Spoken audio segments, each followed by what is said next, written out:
Fearless Disease. The Wall Street Journal with this exclusive. President Trump saying that he was leaning toward choosing either former Fed Governor Kevin Warsh or National Economic Council Director Kevin Hassett to lead the Federal Reserve next year. In an interview with the Journal in the Oval Office on Friday, the president said that Warsh was at the top of the list. Joining me is friend of the program, the economist Mike Walden. Mike, the president says that he thinks the two Kevins are great. Tell us about the Kevins. Well, they both have different backgrounds. They're both very accomplished people. Kevin Hassett has been in both Trump administrations. He's a PhD economist. He's been in academia. He's been at think tanks.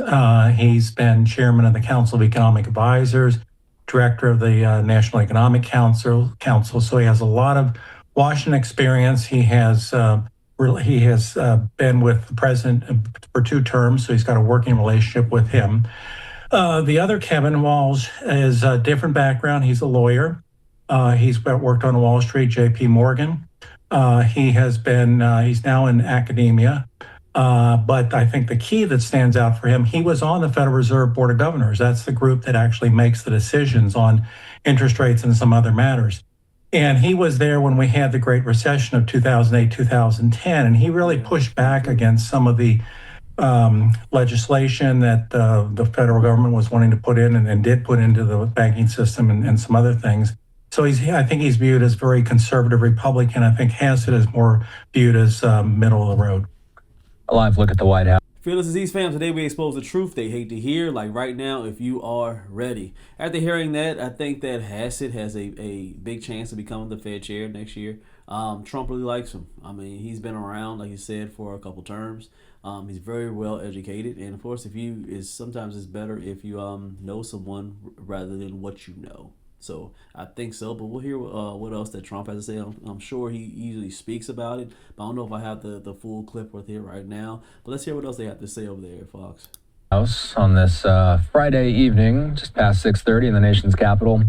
The Wall Street Journal said that the president said in this interview that the next Fed chair, Mike, should consult with him on interest rates. That's not the norm. Why isn't it the norm?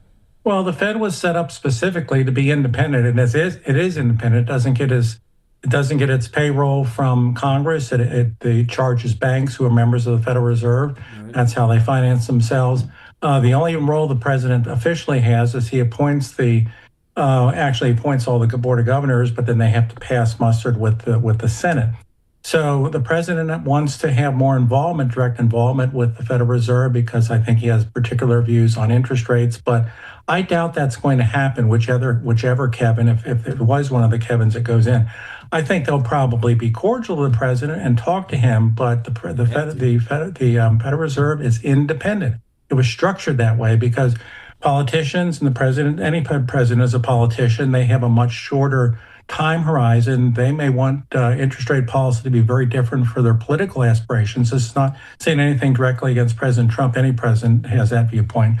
Whereas I think the framers of the Federal Reserve wanted to be an independent agency that took the long run view to do what is best for the economy at large in terms of interest rate policy and monetary policy.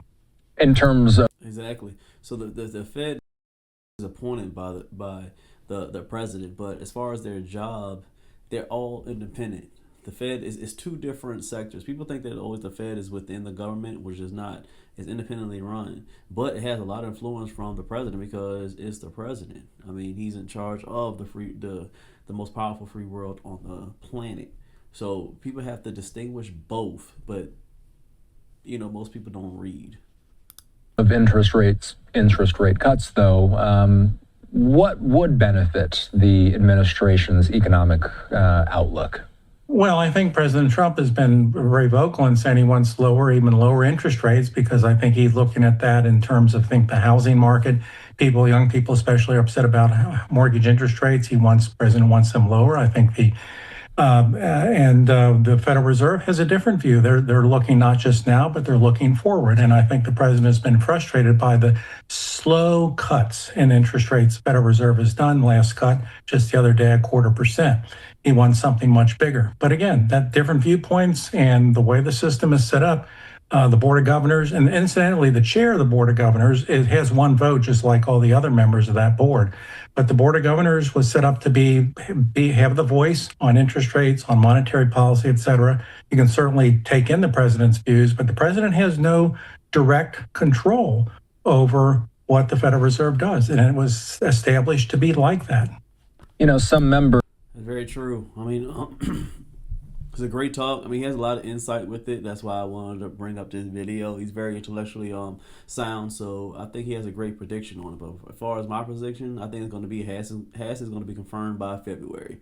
The rate's going to hold low for Trump, and as far as the GDP, it's going to get about 3% by 2026. Smash that like, tap the next video on the screen, subscribe, hit that bell. The Cash App, FearlessDisease is always in the description if you are rocking with the movement. See you on the next one. Stay rich and stay fearless.